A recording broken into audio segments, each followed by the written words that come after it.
So I'm Zoe Borovsky. I'm the librarian for digital research at UCLA Library, and I'm one of the SIG conveners, happily here with my colleagues. So this session is designing fruitful collaborations. We have 6 papers and 90 minutes, so I think that calculates to about 12 minutes a paper. And Glenn said he can time us. Our first presenter, or our first presentation, is called The Case for a Citation Index by the Humanities and for the Humanities. And we have 3 people, but 1 presenter, Giovanni Colavizza, Silvio Peroni, Matteo Romanello is going to present. Is that correct? First, yeah, okay, you're Giovanni. Okay. So, I guess I will turn it over. Do you want the microphone so you can be streamed? Yes. Yeah, okay. And I guess it's best on your Thank you. Yes. color. Yeah? And we'll put up your slides. Oh, thank you.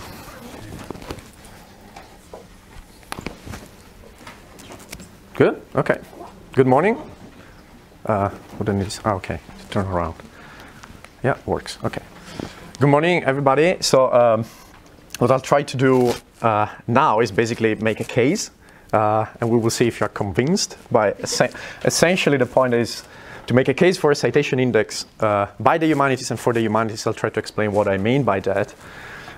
So why that might be relevant and of interest, and I'll also try to briefly explain how we might go about building that in terms of research infrastructure, and then what is the role, quite crucial role, that libraries should play into that if they like. Starting from a little bit of motivation, it is well known, at least in the community, bibliometrics community, that the humanities, the arts and humanities actually, are not very well captured, not at all very well captured in commercial citation indexes. And by the way, commercial citation indexes cover all citation indexes. Here, for example, you have the proportion of known academic journals that are indexed in either Scopus or Web of Science. On the right, instead, you have the number of contributions for every individual, the average number of contributions for every individual researchers in different fields. And you have the humanities here, quite at the bottom. Just giving you essentially an intuition that the humanities are not well covered in these indexes, and also we struggle to understand what is actually there. What is the coverage of what is there? Hence, basically, these services are not easy to use for a humanities scholar. This kind of fragmentation is a little bit also familiar, increasingly less so, but familiar to humanities scholars, I would say, that are used to inhabit different informational ecosystems. So they need to go and use different services to get the information that they need for their research. To give you an example that is somewhat personal, I'm partially trained as a historian, and a dream that I had when studying and working was to see library catalogs connecting with archival information systems. So the basic question is, who has actually worked on the documents that I'm looking at? So finding that information is very difficult, is error prone, and it requires basically a lot of domain knowledge and a lot of time.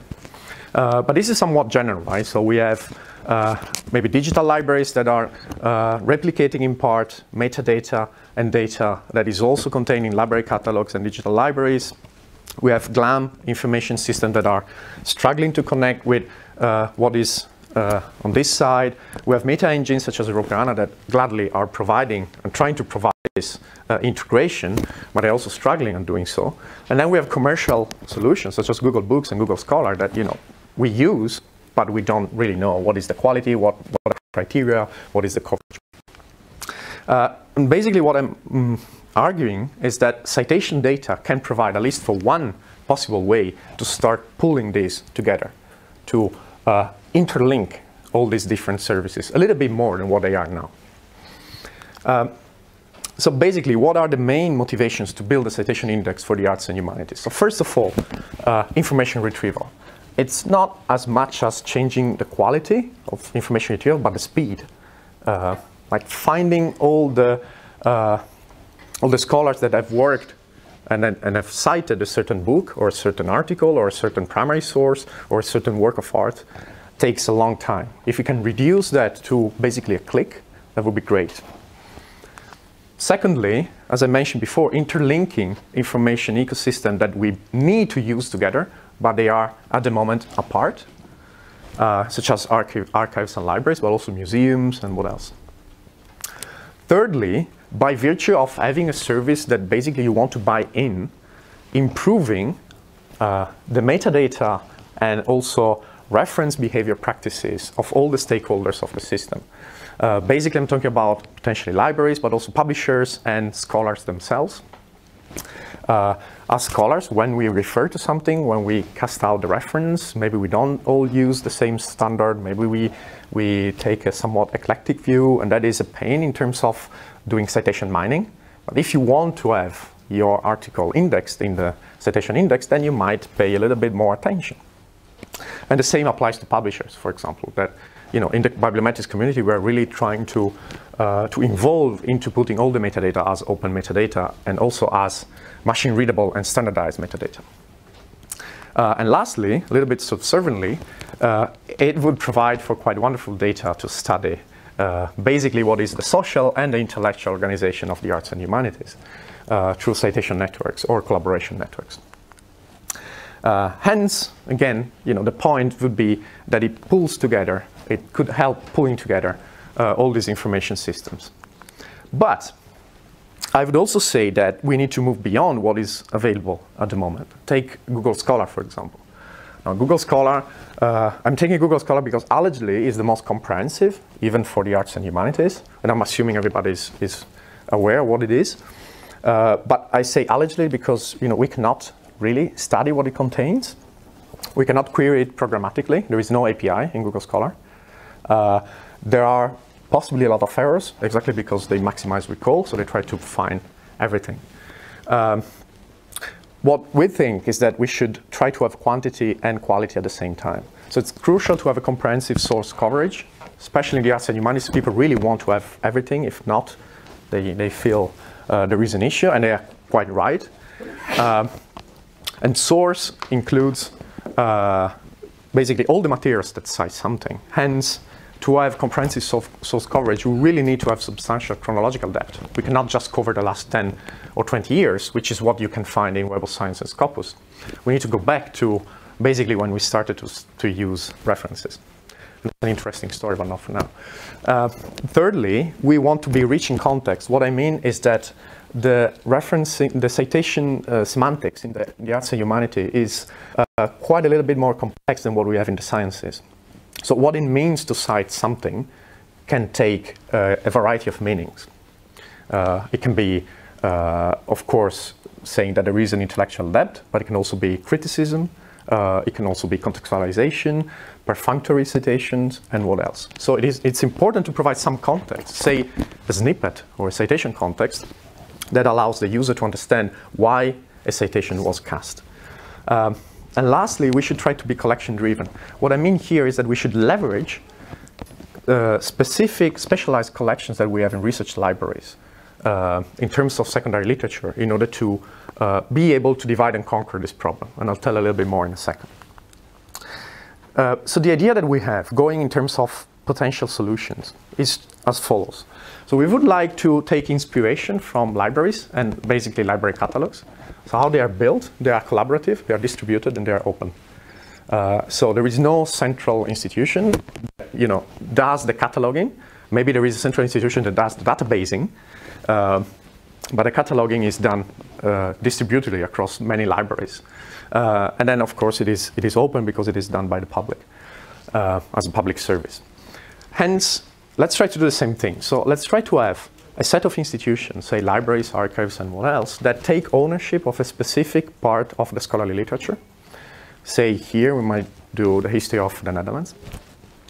And then this institution basically takes responsibility to digitize and to index in terms of citations that specific literature. So if there is a new issue of a journal that is specialized on that, they take care to put it into the system and index it. how, using a piece of infrastructure, which we call the Scholar Library, which is basically a digital library that exposes all the machine learning components that are necessary in order to make this process much quicker than by hand, because if not, it would be unfeasible. Then second point, we take all the citation data and we federate it into a single linked data repository, which already exists. It's called Open Citations. And thirdly, then, once that data is there, we can use it for whatever we like, including a citation index, which is another application that a user can basically use. So if you think about it, this is really IIIF, for those who are familiar with that. So for the standard to share images, just done for citation data. And this is the same idea, just a different perspective. We have many instances of this digital library that allow librarians, say, to create citation data. Then we aggregate it into a unique database, Open Citations, and then from there, Open Citation exposes this citation data to machines, especially. And then from there, we create services, including a citation index. So we have built prototypes for all of this that are already online. For the digital library and the citation index in the context of the Venice Time Machine, which is a project that is within the umbrella of the Time Machine European Consortium. I can tell you more afterwards, which is really just a digital library, but embeds all the tooling that I was mentioning. So once you put an image there, you get a text, but you also get parsing results on all the footnotes, finding all the references, possibly with a few errors because it's complicated, and then you can go about deciding if it's good or not. And there is also a link to a permanent identifier if we have access to that, taken from libraries or archives or where else. Now, this is online, but it's password protected for reasons of copyright, as you can imagine. Open Citations, instead, is a service that is already there since a few years. You have links here and a recent publication describing it. It's basically a triple store for citation data. And a lot of the work has been done in terms of devising a model that can represent this data and then expose it. And lastly, Citation Index, again, in the context of the Venice Time Machine. This is online, so you can go and play with it if you like. It's a citation index with, so think like Google Scholar, just a slightly improved interface, and also a few things that are for the liking of historians. For example, we have connections with the archives in Venice. So you can see, given a scholar or given a publication, which documents they have been citing. And vice versa, taking a document, you can see who has cited it, which is quite amazing. At least for me, you know, it was essentially my dream. And now to wrap it up, basically, what is the role of research libraries? I think it's quite massive, as you might have guessed. And especially, it comes into play with this first layer. So it's really the layer of curating citation data to then pull it together into a federated database. So, but before that, there is something that really we struggle with still, and I really would encourage you to consider it. And I'm really sure that you are already working on it. But to build this tool, we really need to have metadata that is uniform, and then we can query it through an API. Because if not, we will end up creating internal identifiers, and we won't be able to use your metadata and to point to your identifiers when we have material that we have indexed. This is really not what we want. We would like to basically to use your metadata as the authoritative metadata, and us, we just provide the links through citations. So this is a crucial piece of infrastructure that we need. Then digitization and curation of citation data, and lastly, copyright issues, which are really painful, and the idea of allowing libraries to keep their collections in place and just federate citation data comes also from that experience. Thank you very much.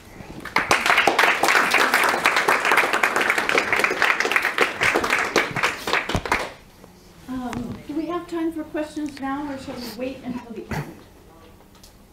Timing, I think we should probably wait. Yeah, maybe do it now, and then we can set up. Okay. Let's set up the next speaker, and then we'll take questions right now. Yes. Any questions? Good. I'm curious about, you talked about library catalogs, but what about archival finding aids? Yes.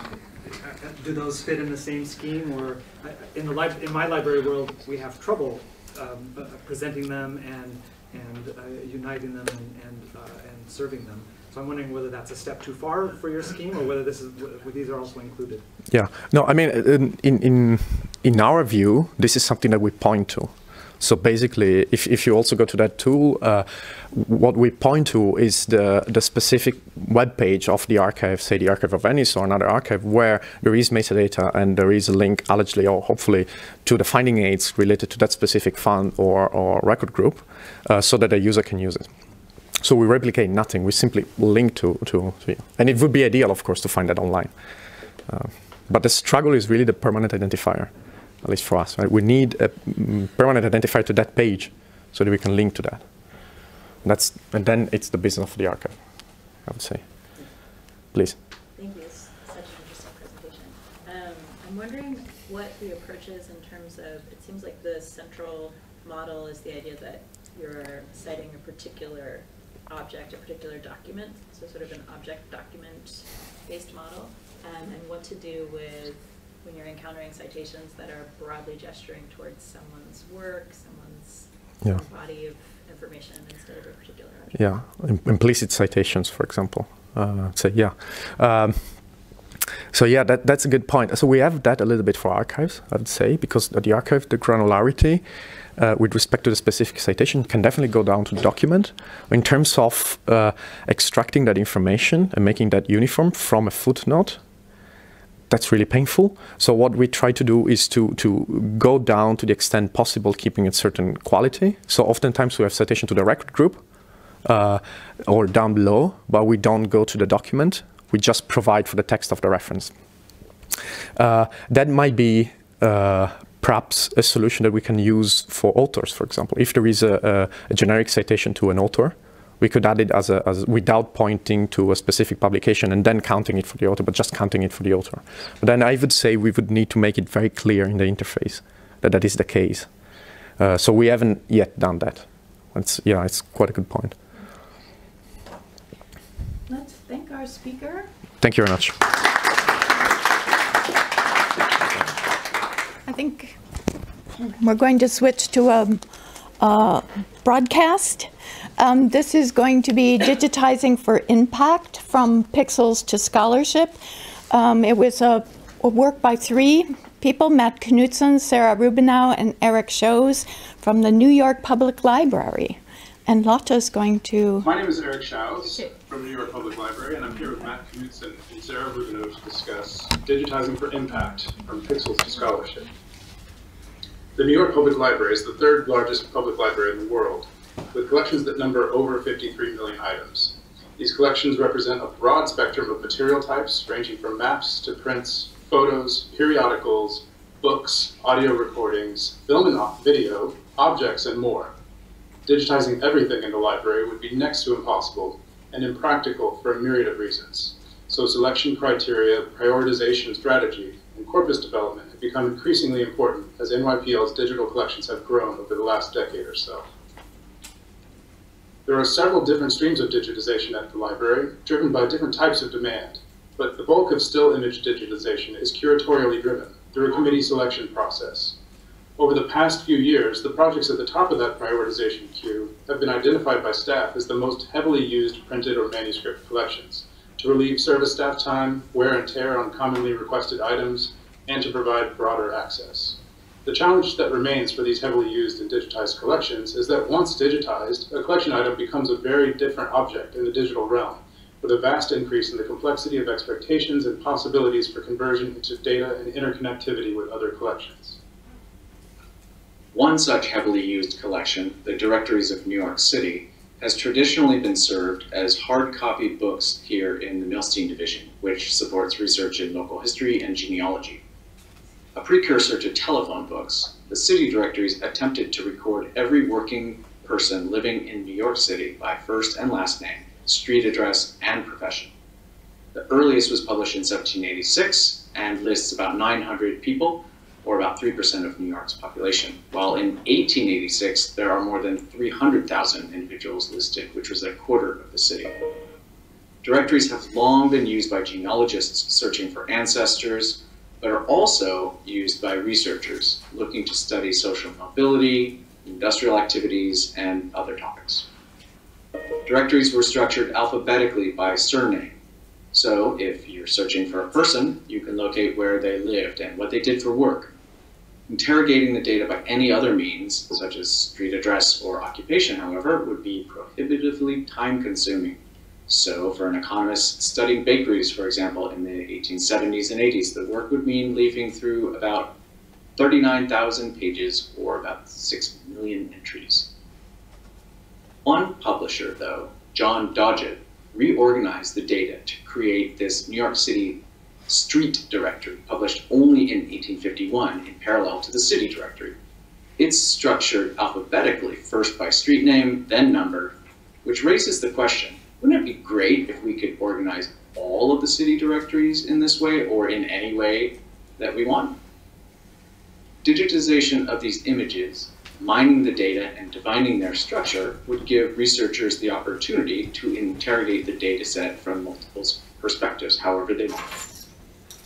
Since they first started appearing on digital collections, the New York City directories have consistently been the collection most frequently accessed by users.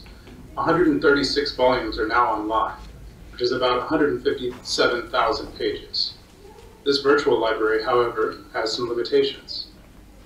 Digitization produces high-resolution images made up of pixels. An image of a city directory, however, isn't about the image, but about the semantic information it contains.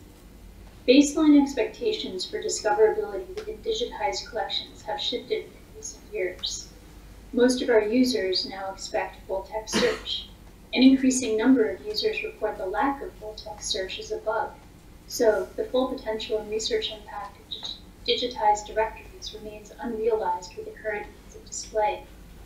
While providing digital surrogates online creates an opportunity for researchers to dig deep from anywhere in the world, optical character recognition data, OCR data, vastly improves search and collection use.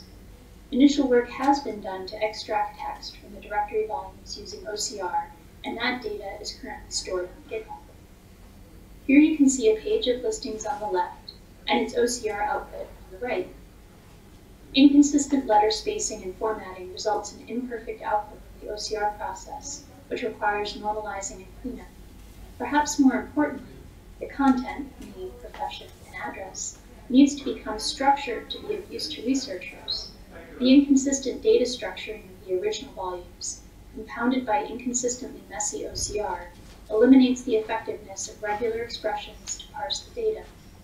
So, as part of a year-long collaboration with New York University Libraries, NYPL worked to address the problem of difficult data parsing with the goal of extracting structured data from the OCR. After generating the OCR, the supervised machine learning algorithm assigned and returned labels for each element of each entry in the directory. My entry into this work came during my 14 years in the New York Public Library's map division, where I advocated for digitization of our New York City fire insurance map collection. This collection was heavily used because it details the environment to the building level starting from about 1852. They enable us to see how the city transformed across time, which is valuable to urban archaeologists and historians, to genealogists, sociologists, economists, and many others. This demand led to about a dozen years of digitization of around 13,000 atlas sheets like this one. Digitization of directories and maps offered an even more exciting prospect that if street addresses are the primary key in these two data sets, textual on the left and graphical on the right, then we can join the two. But there's no OCR for maps. So about 10 years ago, we began developing tools to first georeference map images, then used computer vision algorithms to mine building footprints, then developed crowdsourcing tools to check the accuracy of our data, and finally developed consensus algorithms to establish data confidence measures. Connecting multiple sources like this takes advantage of the network effect, increasing the value of the whole beyond that of its parts, and provides opportunities for researchers that have never existed before. This led us to another question. What if the data from the city directories could be organized geographically? Well, this slide shows you what happens. Here you can see the personal names, addresses, and occupations are assigned to specific buildings, effectively collating the directory entries which were previously scattered across pages into a single building. This is the kind of navigable and searchable information that our researchers are really looking for. Ongoing research projects using directories include two at NYU. One uses a localized extract of East Village addresses to enrich student data gathering projects focused on 19th century Irish communities. The second is a capstone project by a team of students at the Center for Urban Science and Progress to build upon the OCR, machine learning algorithms, and geocoding workflow that had been jointly developed by NYU and NYPL 2 years ago to improve data extraction. The capstone project is providing foundational work for future scholarship. As heavily used and accessed collections begin to share space online, and tools are built to enhance the experience of drawing connections between them, the gravity begins to develop around particular geographies and eras.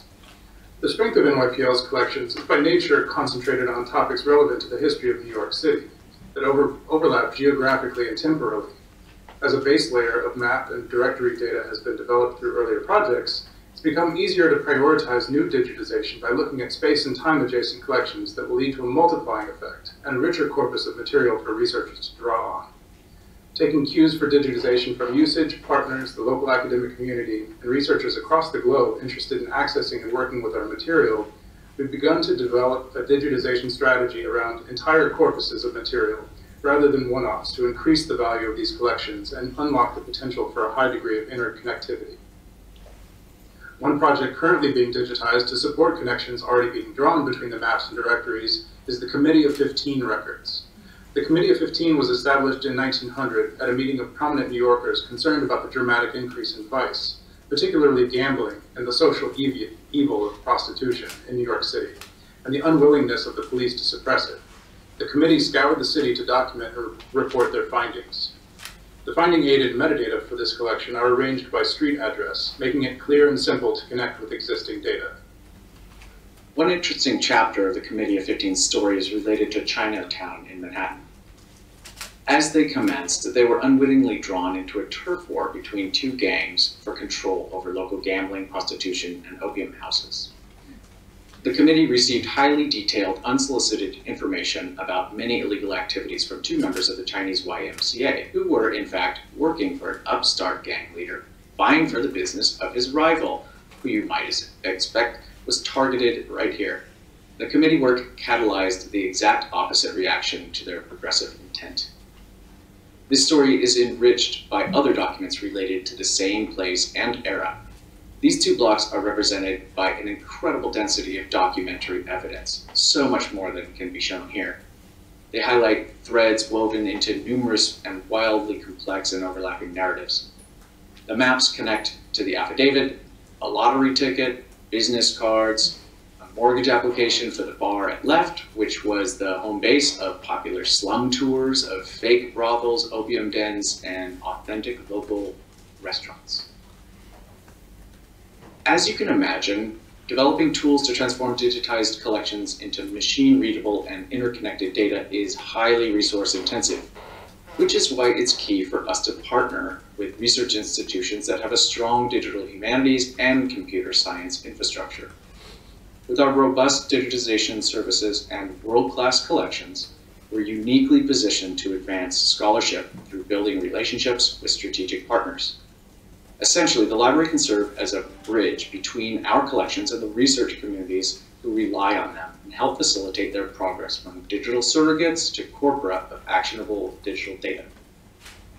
And in the fall of 2019, we'll have a new space to convene and facilitate partners in conversations, practica, and symposia to explore possible deeper connections with academic partners and provide a forum for dissemination, sharing, and discovery of the process and products of research-based historical collections.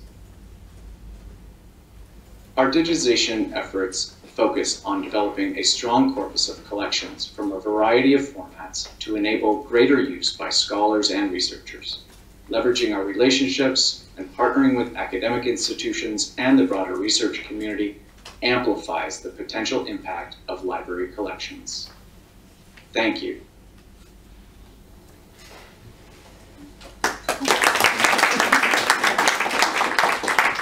It's the middle of the night there, so they're not online. I guess we'll have to propose questions online, and maybe we'll get some responses later. I'm going to call Zach Coble up. Yay, Zach is here. And the title of his paper is Next Generation of Scalable and Sustainable DH Services. All right, thank you, Sara.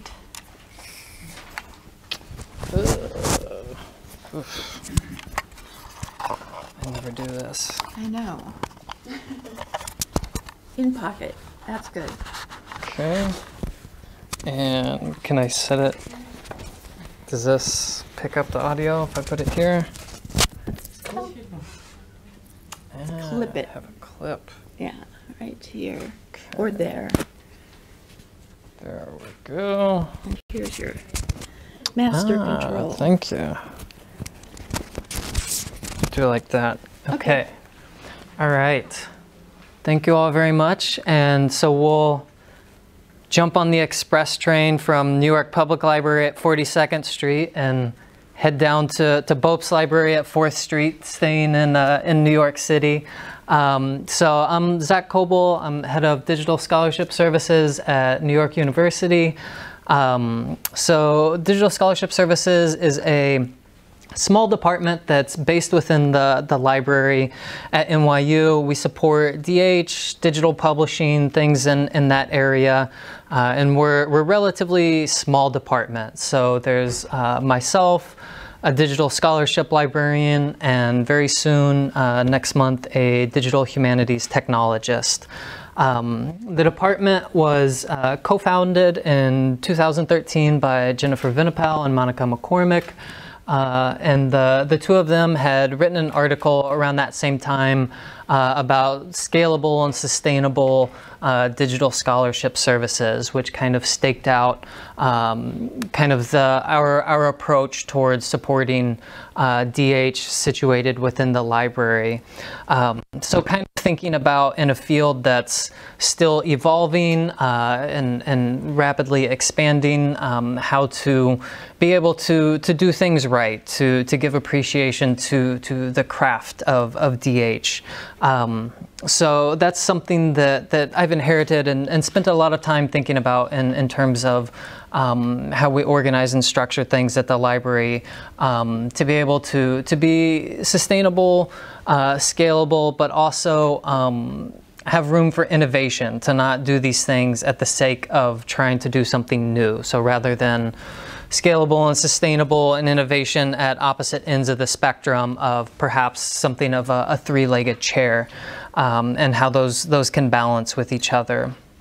Part of our service philosophy is to provide the technical infrastructure and training for scholars, which usually ends up being faculty and graduate students to do their work. So we don't embed ourselves in people's projects. We don't do digital humanities projects for other people, but we want to give them the tools and the training that they need to be able to take ownership and be comfortable with doing their project. So we do a lot. We have a robust workshops and training, especially in collaboration with other departments. I'll talk a little bit more about that. We do the carpentries, consultations, a whole suite of services with some other departments in the library, especially our data services department, which offers the GIS services, quantitative, qualitative support. We also have digital publishing, scholarly communication, metadata, everything that you would expect. So one other thing that the article that I mentioned staked out was this kind of, so it wasn't the, Go ahead. this is the faculty website problem. So the problem of faculty who want to create a website of some sort. It could be an Omeka exhibit, it could be something a bit more customized, but how do you provide hosting for that? So, which has been a perennial challenge, especially in our department. And so, one of the things that we found that I've been working on is what's called the web hosting service. We've kept it very vague, and we've been offering this for about 2.5 years now. And it's the same as a commercial web hosting service like DreamHost, Bluehost, GoDaddy, that sort of thing. But it's offered by the library. So we underwrite the cost of hosting. We use a vendor called Reclaim Hosting. Some of you might have used them before. They're amazing. The price is very fair. The technical support is amazing, and it allows us to effectively solve the faculty website problem. So it meets our service philosophy. Again, we don't build websites for people. We will give them accounts where they have the cPanel. They can do one-click installations of the content management system of their choice. They can build something more custom specialized. There's Node.js. You can build Python apps with Flask and that sort of thing. So it kind of fits into this intermediate web development need. We also don't provide technical support. It kind of started as an experimental thing of, again, being a small department, we just don't have the time to do this. So we vet users ahead of time, and we told them up front that we only provide very minimal technical support. And it's been very successful. I thought we would get a lot of pushback, but it's been good. We're able to do this because our IT department offers a WordPress service, which has a lot more technical support. For comparison, they have about 10,000 sites in there. We have about 400 sites in our web hosting service. So, you know, like one of the things that we've been thinking about is, you know, what is the right scale for projects? So something that, you know, with this is, you know, technically available to all 60,000 students and however many faculty at the university, but we only have about 400, and we can support it in a department of 2 people, and that meets the need that we have on our campus.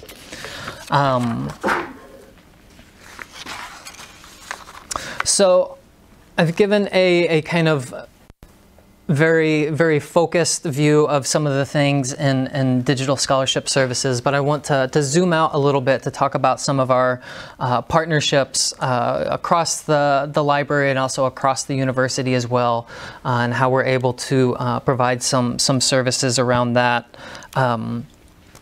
Because as we know, most good DH work is collaborative. So I want to talk a little bit about our partnership with our central IT department, which is very, very strong. It's a very good relationship. I know, at least with a lot of universities in the US, there's been kind of varying degrees of merges and unmerges of library and IT departments.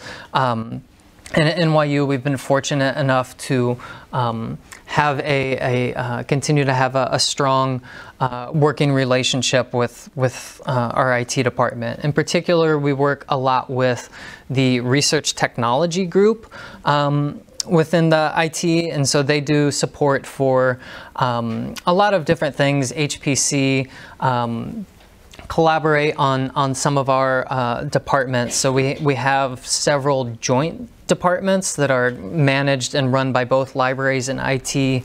The data services that I mentioned, we have our digital library group, which does digitization and kind of research and development for digital publishing, scholarly communication projects.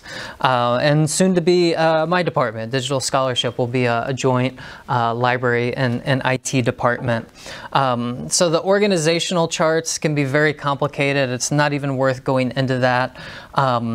But the partnerships are there. And so what we try to do is, you know, for our patrons, for our users, to make that as seamless as possible. Don't expect them to, you know, understand, you know, the organizational chart, how things are structured, but just know that you can ask pretty much anybody, and we'll be able to, you know, get you connected with the right people. You know, very good at doing handoffs and bringing a lot of people into the picture. We've started in the past year a Digital Humanities steering committee, which is libraries and IT. So again, kind of like a clearinghouse for conversation, talking about upcoming projects and how to make sure to get everybody on the same page, which is always a challenge at a large institution. So we did a couple summers ago a peer benchmarking series of reports. Again, it was a joint libraries IT thing, which is basically just gathering data to ask for new positions in several areas. Digital humanities, one of those, and also in data repositories. So that's what I want to talk a little bit about here.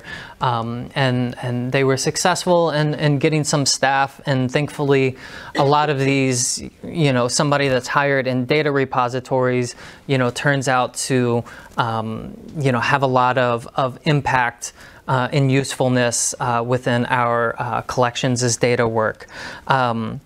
So within data repositories, we've been undergoing this large project under the umbrella of Digital Repository Services for Research, DRSR, or Dr. Senior, which is kind of, you know, as more and more scholars are, you know, getting these increasingly sophisticated needs for using their data, you know, what if we just kind of like take everything apart and start to think about what kind of infrastructure we need. We have buckets, we have our institutional repository, Google Drive, Box, that sort of stuff, but scholars need more than that. So they divided it into these 4 groups, basically, and I'm going to focus mainly on the second one, which ended up creating a service called Research Workspace. So just for a bit of context, the other of the other 4 areas that they were talking about, one is for basically temporary high-speed storage. So that's basically the data storage for high-performance computing. There's also digital publication and preservation, which is the stage we're in now. I'll leave it at that. And the fourth one is basically secure data environment. So for people who are working with sensitive data, issues of patient privacy, that sort of thing, how to get a very locked down storage environment. But the research workspace, the one I'll focus on today, so some of the things we were trying to accomplish with it is mountable storage.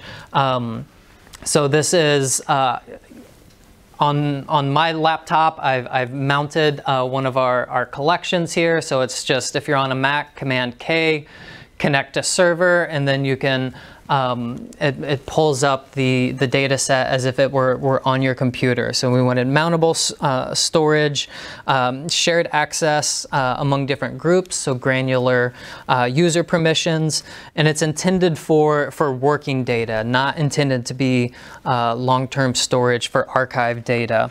And we found that it ended up being very useful infrastructure for our collections as data work. At NYU, we call it text as data. You can kind of see where our emphasis lies.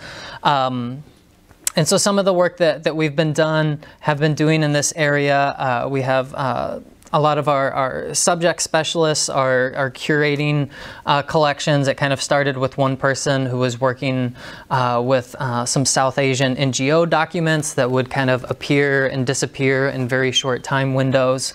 The previous presentation talked a lot about some of the work, partnerships that we've done on the street directories. A couple of my colleagues, give a shout out to Nick Wolf and Stephen Baylog, who were the ones working with NYPL. They were doing the OCR analysis for the street directories. But within that, getting more and more groups asking for larger data sets, especially with the Center for Urban Science and Progress, which was mentioned in the previous presentation. We also have a Center for Data Science. Data science is, I think, in many places, one of those just kind of like boom areas in the university, and NYU is no exception. So a lot of people who want just kind of large corpora for machine learning, AI analysis.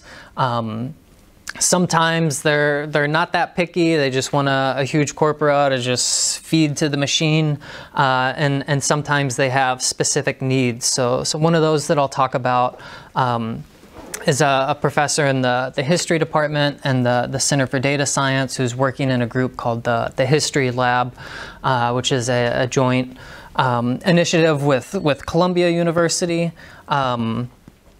And so what they wanted was the ProQuest Congressional Record database, and also to have use of the historical newspapers data set from ProQuest. So after extended negotiation with ProQuest, we were eventually able to get the data sets and the ability to share them with the NYU community, which gave us the question of where do we put this data? So this was at the same time that the research workspace infrastructure was being created. Initially, we put it on our high-performance computing environment as a data set that you could load in there. The problem being that it's, you have to know that it exists, and two, it only exists within the HPC environment. So not everybody wants to do that. So we were able to put it within our research workspace environment, so something that anybody can call up and be able to work on locally. So the nice thing about HPC is that it has that kind of like scale of infrastructure, but if you want to be able to work locally with particular tools that you've developed for analysis, it provides that option as well. So that's it, right? Okay, I will wrap it up there then. Thank you all very much.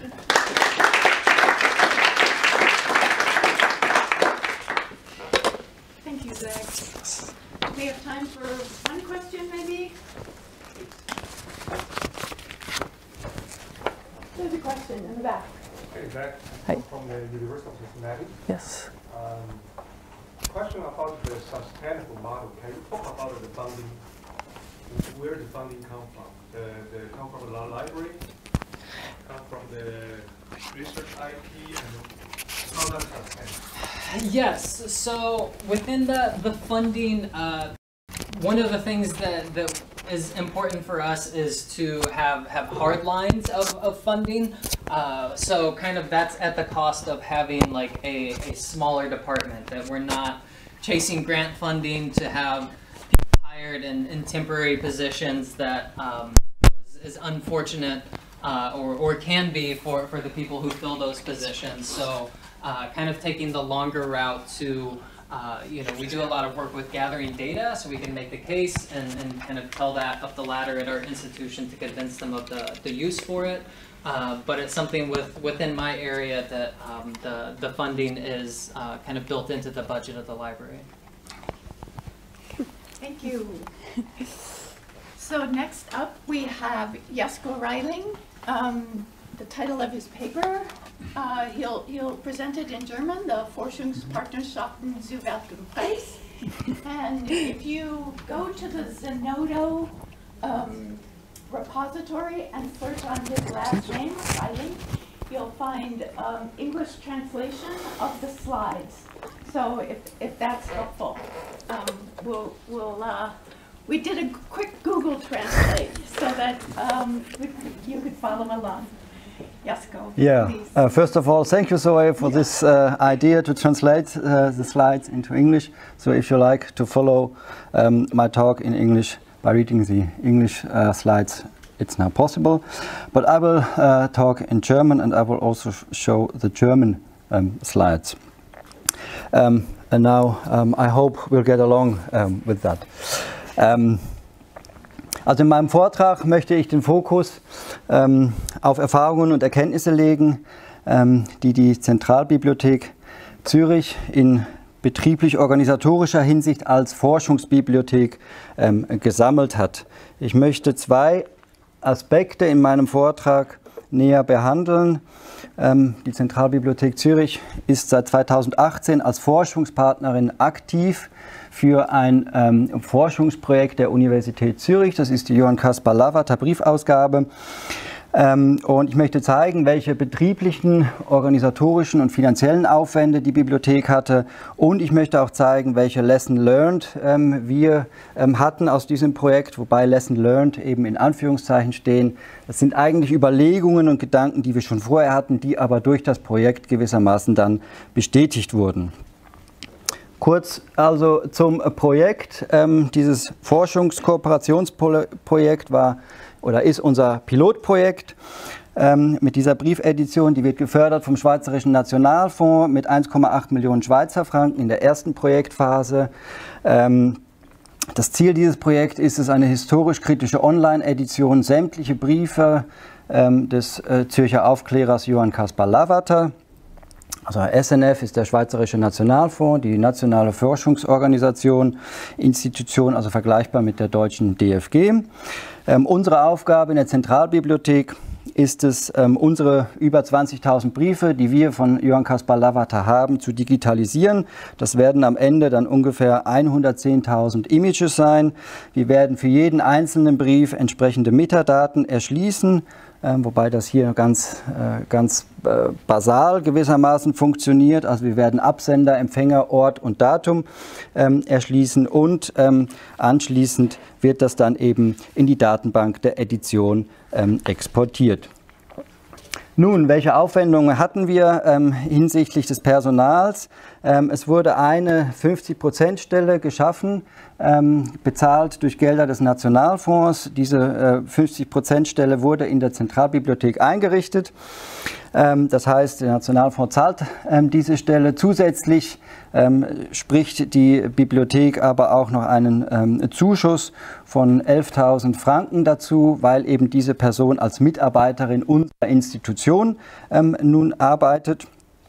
Zusätzlich zu dieser Projektstelle haben wir noch weitere 250 Stellenprozente geschaffen. Einerseits in der Handschriftenabteilung, also da geht es um die Erschließung, dann aber auch eben in der Bestandserhaltung, in der Restaurationsabteilung und eben im Digitalisierungszentrum, um eben natürlich die Sachen dann auch digital zu bekommen. Insgesamt also machten das dann Personalkosten von 265.000 Franken pro Jahr, die die Zentralbibliothek aufwendet. Damit ist es aber noch nicht getan. Wir haben auch noch Sachkosten, also für Sachmittel, die ausstehen. Also wir müssen viele Briefe müssen wir behandeln, und zwar den Tintenfraß stoppen. Also wir müssen die Dokumente schützen und restaurieren. Wir müssen aber auch eine technische Erweiterung in unserer Software herbeiführen, um überhaupt erst den Datenaustausch zu ermöglichen. Wir haben darüber hinaus auch weitere Aufwendungen, also für das Hosting, für Speicherung, für die Infrastruktur ganz allgemein, für Arbeitsplätze etc. Das heißt, wir haben also insgesamt auch hier wieder einen großen Aufwand, einen jährlichen Aufwand eben von knapp 90.000 Schweizer Franken. Wir rechnen das also zusammen. Für das Lavater Briefeditionsprojekt kommen wir somit auf Kosten von 352.000 Franken, die die Zentralbibliothek Zürich aufwendet, beziehungsweise eben für Gesamtkosten für dieses Projekt über 1 Million Schweizer Franken. Und diese Million Schweizer Franken bezahlt also die Bibliothek aus der eigenen Tasche. Wenn wir nur noch mal vergleichen, unseren Aufwand gegenüber den Betrag, den wir von der Forschungsinstitution, vom Forschungsförderer bekommen, also vom SNF, dann sieht man, dass gerade mal 15% unserer Kosten durch diese Forschungsförderung eigentlich abgedeckt sind. Wir haben fast 900.000 Schweizer Franken, die wir investieren und mit der wir eben eigentlich, könnte man auch sagen, indirekt Forschungsförderung betreiben, denn ohne diesen Aufwand könnte das wissenschaftliche Projekt einfach nicht existieren. Und das ist in der Schweiz eine etwas ungünstige Situation aus unserer Perspektive, denn Sie sehen die Bedeutung, die eigentlich die Bibliothek hat in diesem Forschungsprojekt. Aber gleichwohl können diese Kosten nicht beim Nationalfonds beantragt werden. Und diese Diskussion müssen wir in der Schweiz dringend führen. Ich weiß nicht, wie es in anderen Ländern aussieht, aber es würde mich dann interessieren, das auch zu hören. Nun stellt sich die Frage, 900.000 Franken in die Hand zu nehmen und auszugeben. Ja, warum macht man das eigentlich? Wir machen das aus einem ganz spezifischen Grund, weil wir der Überzeugung sind, dass diese Forschungskooperation eine Fortführung unseres bibliothekarischen Auftrages ist, und zwar in einem spezifischen Kontext nun. Es ist eine ganz konkrete Dienstleistung für eine ganz konkrete Kundennachfrage. Wir können durch diese Anfrage unseren Bestand zusätzlich erschließen. Wir können ihn präsentieren, online, in der Edition, aber auch in unserem Katalog. Wir können unseren Bestand erhalten. Wir haben restauratorische Maßnahmen, die wir durchführen. Wir können unseren Katalog anreichern und wir können dann schließlich auch unsere Metadaten verbessern, weil wir eben die Wissenschaftler an unserer Seite haben und die mit uns dieses Projekt durchführen. Am Ende führt das dann dazu, dass wir unseren eigenen Bestand auch in einem größeren Kontext präsentieren können, wenn er eben dann einmal auf der Editionsplattform erscheinen wird. Im Weiteren dient natürlich ein solches Projekt auch dazu, den internen Workflow, den wir bereits haben, zu optimieren, dient aber dann auch dazu, technische Innovationen zu entwickeln, die wir dann für andere Projekte nutzen können oder die wir auch anderen Partnern dann übergeben können. Wir konnten jetzt zum Beispiel gleich für ein zweites Forschungsprojekt diese Entwicklung im Lavater-Projekt nutzen, um eben den Datentransfer zu ermöglichen.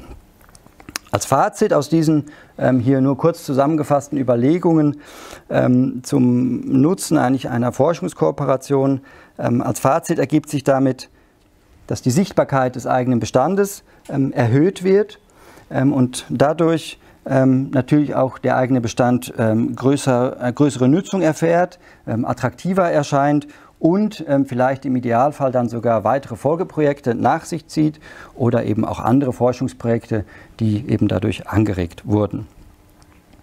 Diese Forschungsgelder, die man bekommt, es ist zwar wenig, aber sie dienen dann doch immerhin dazu, dass man weitere Bestände erforschen kann oder zumindest auch einen Teilbestand vertieft erschließen kann. Kommen wir nun also zu den Lessons Learned. Die Forschungsprojekte können wir als Bibliothek nicht im Daily Business abwickeln, weil eben die Datenmenge viel zu groß ist.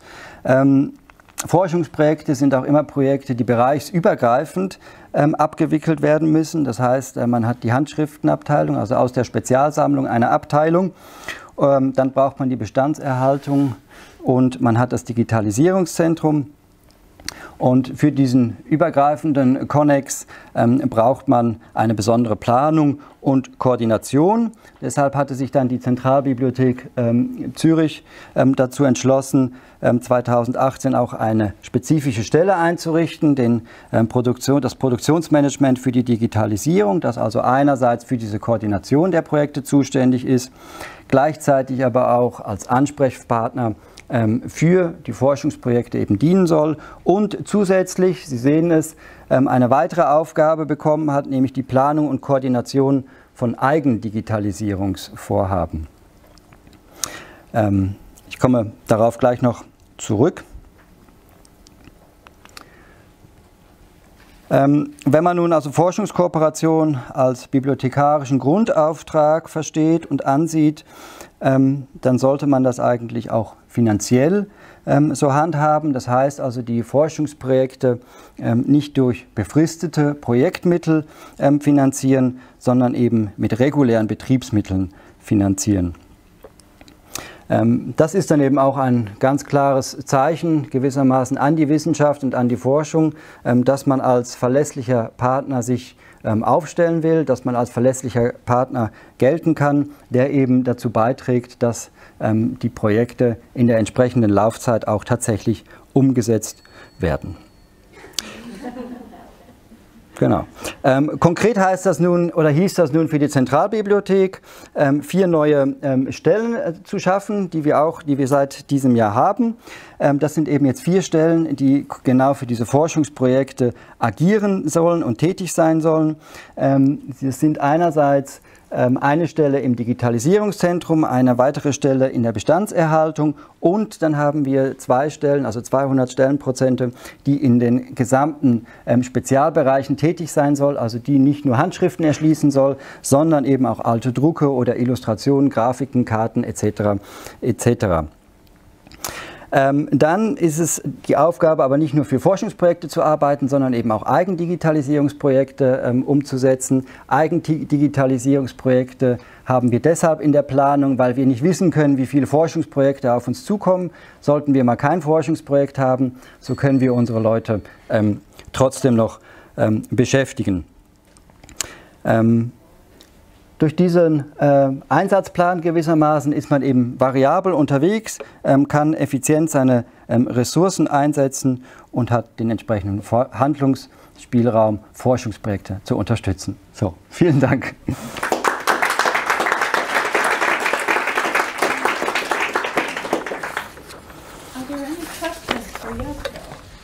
He will take questions in English and he said in German as well. So, please. Yes, I can do a question in English. Yeah, sure. I was wondering about the metadata that researchers create. Hello, thanks for having. Sorry. Include that in your own collections. How do you make that sustainable? Because you said it contextualizes your collections. Yeah. But how do you keep that? How do you save that data? Yeah, at the moment we're discussing this issue, but we have no solution for this because we are at the beginning of the process. You saw we started 2018, so we're quite late. As in Switzerland, generals are a little bit late, but now we're coming, and now we're talking. Yeah, now we're talking about these issues, and yeah, that's okay. Thank you. It. Okay, thank you. Should we thank Jesko? Did we thank him? Yes, we did. Yes, and then we have another virtual presentation. This is collaboration with the researchers, content, presentation systems, and techniques. We have Tuula Pääkkönen, Jussi-Pekka Hakkarainen, and library. Oh, it's part of this conference. I was going to say, is this a subtitle? No, it's the conference. Wonderful, thank you. And Zoe, the second author, is here too. Yeah, I can take you announce okay. Section after this presentation. Okay, so you'll answer questions yes. and things. Wonderful. On behalf of her. Yes. Hello, thanks for having me this opportunity to have the virtual presentation of our topic, collaboration with the researchers, content presentation systems and techniques. I'm Tuula Pääkkönen and I'm co-authoring this talk with Jussi-Pekka Hakkarainen, who is there for the Q&A session also.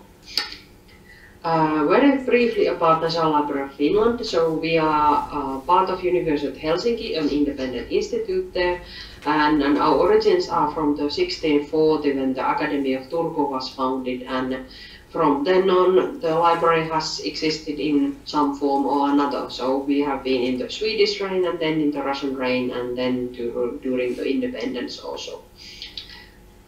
Yeah, but let's go forwards to our actual topic. So we have had this kind of interlibrary researcher services virtual group which has been developing this kind of researcher services as a whole for a year or two. And our aim there has been kind of how we can build upon the existing strengths, so we could focus to the certain key things that we feel that would be important for our end users. So first thing there is kind of the increasing the awareness.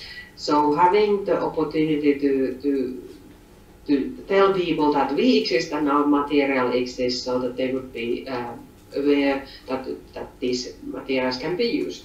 Then we want to increase the findability. So for example, for the copyright materials, how to find it, how to access it. Then the ever-increasing need is for the collaboration, because research is done in collaboration with, for example, memory organizations, so that's important. Then we want to support the researcher in publishing of the data, so how they could utilize it later on and how others could utilize certain researchers' data. And we want to be there for the complete research data life cycle, so from the beginning to the end and to the next rounds of the research. And then naturally the competence development is important also for within the library, but also towards the researchers, so how we could learn from each other and develop things onwards with joint effort. So what we have currently done with the researchers is that, for one example there is, for example, the hackathons where we have had this National Library impact, let's say. So we have been in the Digital Humanities hackathons from year 2015, and then in the Digital Humanities in Nordic, the Hacking the Nukes workshop in 2018, Hack for Finland events, and then in the White 2018, that was the University of Helsinki's innovation hackathon of last year. And usually it has been so that we have been the material provider, so we have given API or dataset for the hackathon to use, or then we have been even in the participant role there. One focus there has also been that we need to go there where the researchers are. So we have had this kind of researcher-led event, so to speak. So for example, we have had this newspaper symposium in the spring-side, which Jussi-Pekka was organizing. Then there has been this Heldig Summit, which is the symposium of the Digital Humanities in Finland. And then all kind of other researcher events, for example, this Research Data Humanities that is coming in the fall, so RDHUM. And then the language studies groups, for example, the Finnclarin and Language Bank of Finland have been there. So we have had our research zone there also. This year's main effort has been these data clinics. So we have been visiting various universities in Finland. So Jussi-Pekka and a colleague of mine have been kind of going to the 5 universities, so Oulu, Tampere, Jyväskylä, Turku and Joensuu, and there the aim has been to show the National Library of Finland's materials, presentation systems and possible tools that you could use with the manipulating the material. And there has been about 4 sessions with 15 or 25 people, and this has been organized together with the library of the university, so that has also been one good contact point, so thanks for them.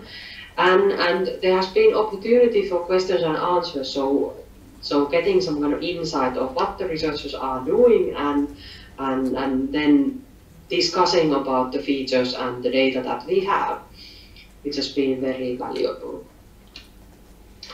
Well, nationally, International Library of Finland, we have many presentation systems which have kind of very different aims.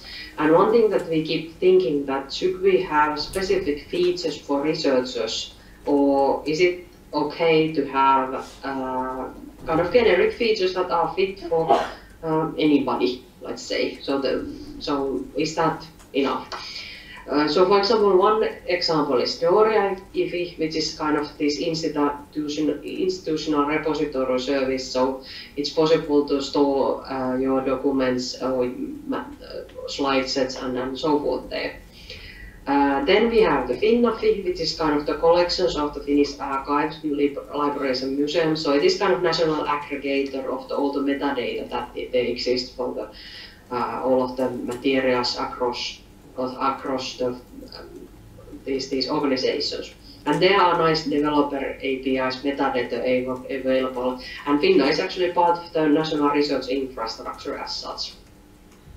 And then we have the digital collections that I'm mostly aware of or know of. So there we have newspapers, journals, ephemera, music sheets, books, manuscripts and maps. And here it's possible to do this kind of text-based search to the full contents of the material, and then it's possible to take graph visualizations or getting the data to the Excel and then manipulate it forward. But naturally, one thing that people want is the data. So we have also this data catalog where it is possible to get the listing of all the datasets that we have prepared, and there's also this API listing. So giving instruction how to use versatile APIs in the different presentation systems. So, okay, so I have told about the presentations and the data that we have a bit. So next thing is that how to have these techniques. So we have been kind of doing this kind of self-help instructions for the researchers. So the idea is how to get the researchers to help themselves, so that they could get further on their own, and then when they get stuck, so they would get help from us directly. And this is something that is evolving, and we are kind of waiting and seeing that how much this requires and how this could be enhanced further on. Last year, a couple of our people were in this building library lab session, and here is an illustration of a library lab that they were discussing there. And exactly what we have been thinking, that we have lab-oriented things within the National Library, but we don't have the overall lab concept. So the team skills, materials, experiments and spaces, all of these are kind of aspects that we have been already ventured, but we don't have the overall lab thing existing yet. So that's one thing that we need to think about. One thing is that should the lab development be a project? So this is the University of Helsinki project management model, so it's quite extensive, but in a way, why not? This would give a good structure for the lab development, and it would kind of give guidelines how to think this whole thing forward, so that we would have a successful outcome, or at least that we would have learned from the lab development as such. So what next? So we are here, so it is important that we would learn from other labs, so what made you tick, and what worked and what didn't. And from then on, start gradually doing this roadmap for the National Library Lab. I guess one key thing there is that how we incorporate the existing library services to lab concept, because that's kind of the how like I was saying in the start, so how we kind of modify the existing services to this lab concept and kind of incorporate that there. And kind of the main thing is that how we fit within our own university, but then universities nationally. And there's different regions within Finland. So I am, for example, in Mikkeli, so how a local or regional lab then should work together with the whole lab, let's say. So can we have same things, or how we organize them? And I guess the key learning thing is that we need to start with small steps and then build onwards. So that would be probably the most successful way. Okay, thank you. See you soon, and bye.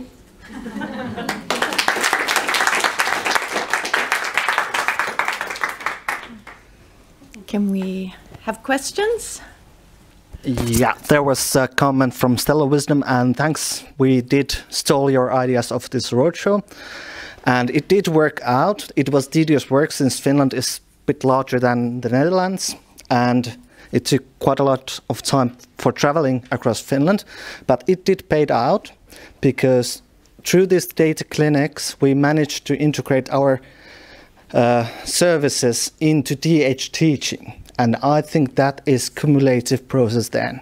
But now if you have any questions, so I can try to answer to them. Sure, Glenn. Thank you for pointing out on Twitter your data catalog.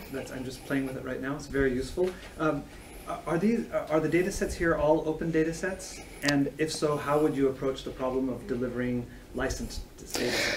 Yes, that's a problem in Finland. We do have this collective licensing system for those newspapers and items that are under copyrights. So we release only the open and public domain data over there in data catalog. But we have had pilot projects in this year and last year in Finland in which we have managed to open the in-copyright data for researchers.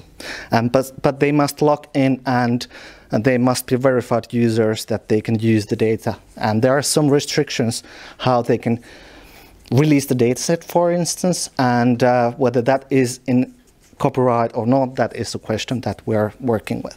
But you haven't got in trouble so far? No, no. Good. And we are trying to create another follow-up project for 3 years with all universities in Finland, where all the users that have this possibility to access our database can have all in copyright data.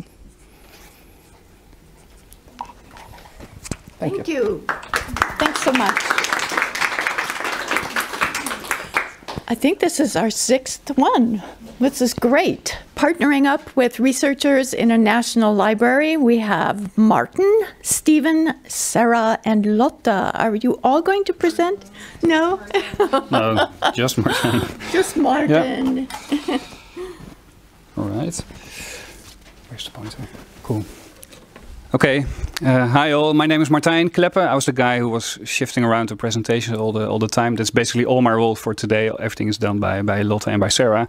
And I'm presenting 4 types of collaborations that we do with researchers.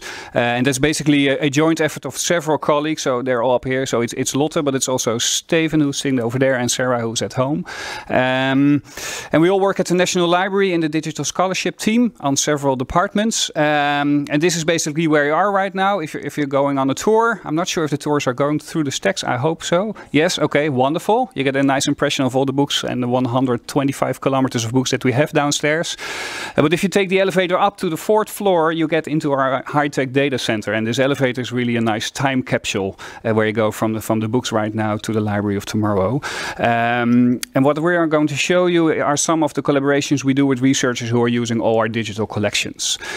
So we have all sorts of services for the general audiences, services that are free of charge. For example, Delver.nl. It's a full text search engine through our digitized books, periodicals, newspapers, and radio bulletins. You can do any query, you get a result, you can narrow down your results through using facets, and you can read the newspapers, get the OCR text. It's a nice service, very popular. My neighbor of 75 years old uses it every day to search his family background. And it's a nice way to do a close reading approach of the historical sources that we have. So that's Delver. Another service that we have, and that's actually run by Steven and Roosmarijn, who's sitting at the back. It's called Data Services, and that's aiming for researchers who want to not only do close reading, but do distance reading. Get all the data that's out there. We saw some amazing approach this morning by the French National Library. So this is the service that we provide, and we also have agreements with the rights owners that we can provide these data to researchers once they sign a contract, and do with it what they want, as long as they don't redistribute it. And they do all sorts of great stuff with it, where we also benefit from. They, for example, make all sorts of tooling. We also make tooling that we make available through our lab website. It's also another service that we have. And a completely different service that we have here at the National Library is our a service that we provide for the public library system. So since a couple of years, we are responsible for what is called the digital infrastructure of the public library system. I can tell you a lot about it, but let's do that over lunch. But one of the services that we provide is the online library, where members of the public library can borrow ebooks on their e-reader, or there's a different app. It's very popular. Very nice. Actually, just downloaded 10 books, children's books for my daughter yesterday evening. And you can browse through them, you can download them, you can find all sorts of books. So we have quite a large range of users as a national library. And for me, this pyramid always helps me quite well on what type of users we are targeting with our services. And the pyramid doesn't say that the top users are the most important one, but they're in size the smallest one, but maybe intensity the biggest one. So at the bottom, there are the people who are using services that we build for the public library. And it's a lot. Right, so 2 million adults, 2 million children. So that's 4 million people that we serve. The middle layer are what's called the professional researchers, or also my neighbor, for example, who's using Delver, doing doing close reading of books. We have several services of them. And on the top of the pyramid are the data scholars, or the data scientists, or the digital humanities scholars, using, for example, our data services or our lab. It's a small group in size, but the amount of data that they're using is big, and they do a lot about it. And in my presentation, I will focus on the collaborations that we have with this top group, the data scientists, and what types of collaborations we have with them. So what I want to show you is how do we collaborate with them, but we do not only collaborate them and serve them, but we also collaborate with them to improve our own services. And I'll show you a couple of examples. And I'm quite inspired by two people in this approach where we do not only serve them, but we also try to learn from them to improve our own services. And one of them is Peter Leonard, currently in Utrecht attending another workshop, which he hosted himself. Otherwise he would have been here. But he gave a really nice keynote 3 years ago already at the Liber conference, where he said, what we want to do at Yale is putting TDM, or text and data mining, in the mainstream, in portals for bigger audiences than researchers only. And that's actually what we're doing as well. And I also liked this keynote by Alex Humphries of JSTOR. He gave a really nice presentation about Text Analyzer, a wonderful tool by JSTOR where you can upload a text. It's analyzed on the fly, and you get all sorts of recommendations of the data that is in JSTOR, but it's using all sorts of DH techniques. And what he says, well, what we are basically doing at JSTOR is applying, or is doing applied to digital humanities. It's applying techniques from the DH domain in bigger portals. And that's also what we are inspired by and try to do. So I'm going to present you 5 types of collaborations that we have, really brief, without any technical details, but just to give you an idea of how we collaborate with researchers. And one of them is providing data. Actually, I already showed it. Giving access to data that is out there. And one example that worked out quite well is this. This is Maarten Marx. He's a computational political communication science. At UvA, the University of Amsterdam. He does a lot of research about debates, historical debates that have been digitized, have been made available for text and data mining purposes. And he also wanted to do analysis of newspapers, how they were linked to the debates in the parliament next door.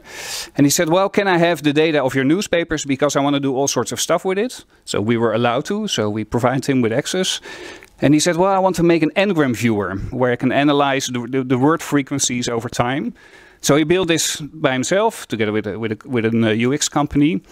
And we liked it a lot. We thought this is useful for your research, but also for other researchers, but maybe also for other users. So we incorporated it in our lab to make it available for other users.